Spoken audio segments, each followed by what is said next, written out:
Reusing proven content helps you optimize your course creation process, making it faster and simpler than before. Now you can import content from an existing course directly into another within the builder for a smoother experience. Let's learn how. Head to the Product Courses tab inside the Membership section and select the course you want to edit. Click plus Add Content, then select Import from another course. Select the course you want to take content from. This can be done for entire courses or selected items.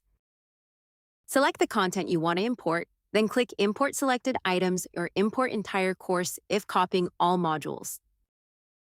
This allows you to bring in anything from a single lesson to a complete course structure, streamlining your course creation process and increasing consistency to provide a signature experience with space for variability. All imported items are added to the destination course and are ready for immediate editing. This helps you fully increase your efficiency when creating courses that share common topics. We hope you enjoy it.